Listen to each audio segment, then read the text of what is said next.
And the Canadian government actually, contrary to what we sort of now perceive, there's sort of a perception that Canada was sympathetic to the left in Chile in the early 1970s. And it's actually kind of interesting, I think, part of why that perception has developed. And I think it's actually because the social movements in Canada who opposed Canadian support for the overthrow of Salvador Allende in Chile and support for the Pinochet dictatorship.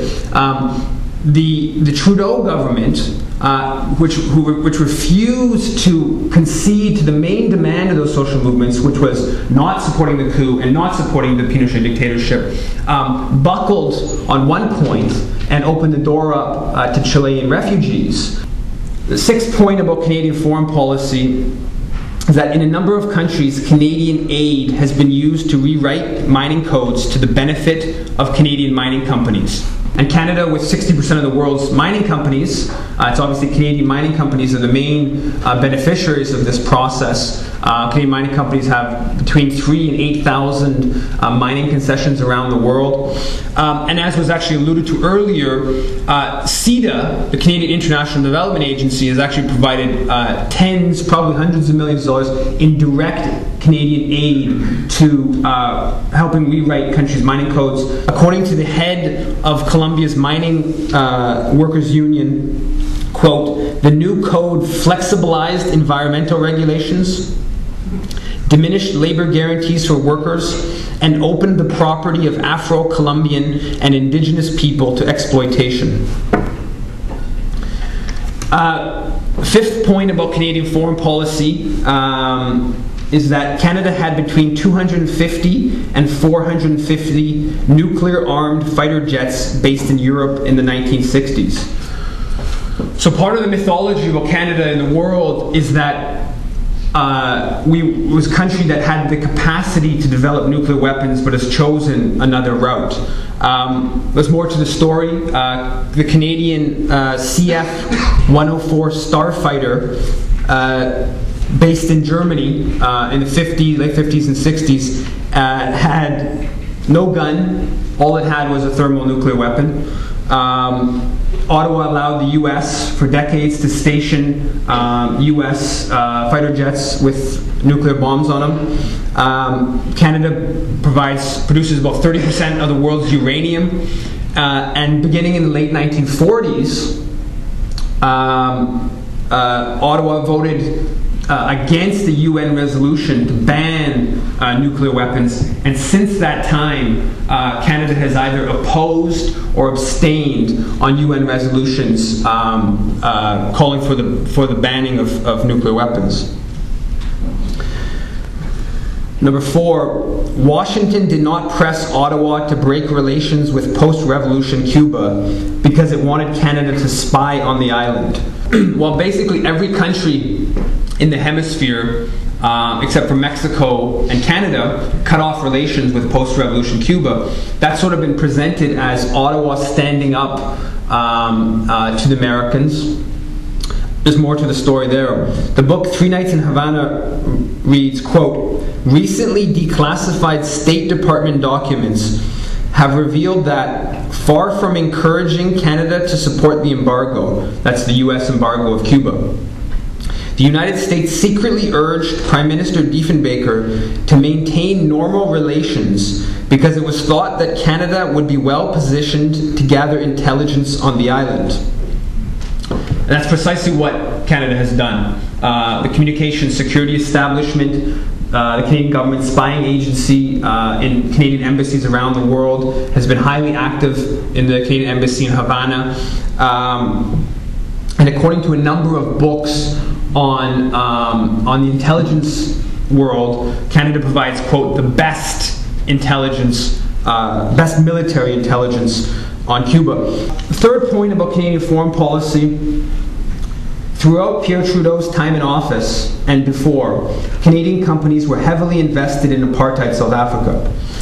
Part of the myth about Canada opposing apartheid South Africa comes out of the fact that Diefenbaker, in 1961, Prime Minister Diefenbaker, supported the expulsion of South Africa from the Commonwealth.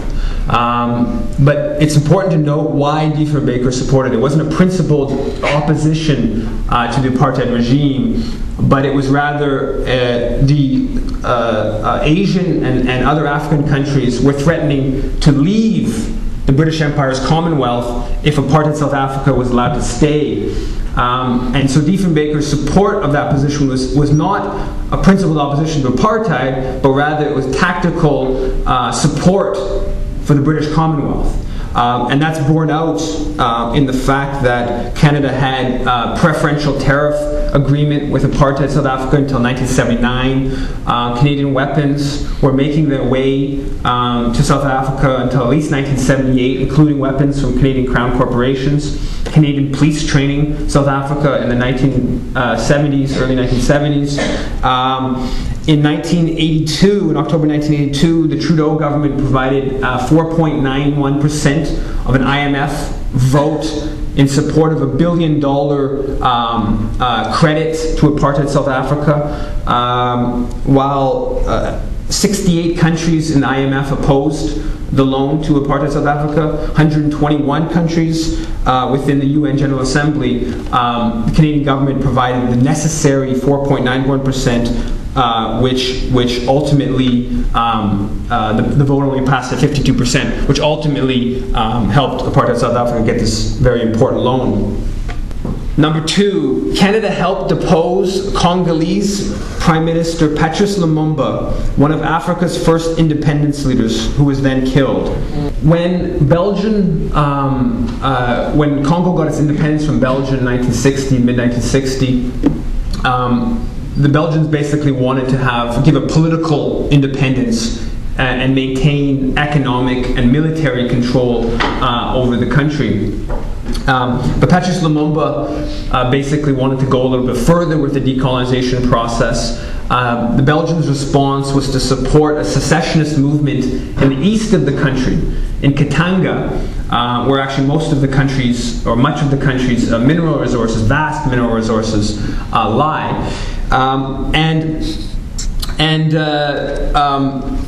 The Belgians supported the secessionist movement, and Lumumba, in a probably ultimately a naive move, called for a UN peacekeeping mission to support his legitimate government against the secessionist movement. That UN mission, contrary to the actual resolution, was ultimately designed in a way to undermine Lumumba and sort of quasi-support the secessionists, at least while Lumumba was on the scene. Canada provided 1,900 troops to that mission. Initially, Canadian troops were blocked by Lumumba because Canada's membership in NATO, but Ottawa put pressure on the Congolese government to support Canadian troops. And these troops played an important role in undermining Lumumba. So when the president actually sort of pushed Lumumba out of his position in an illegal move, the UN blocked Lumumba from being able to take to the radio to rally his forces.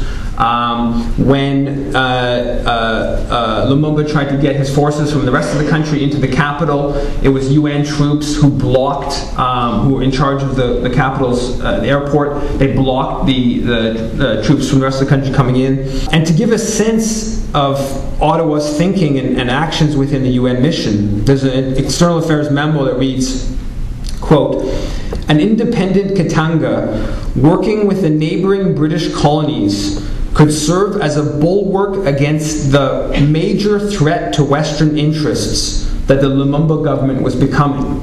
And the main beneficiary of this UN mission in the Congo was Joseph Mobutu, who ends up being in power for more than 3 decades. Mobutu actually came to Ottawa in 1964 to thank the Canadian government for its role in the UN mission that handed Lumumba over to CIA and Belgian officials to be assassinated.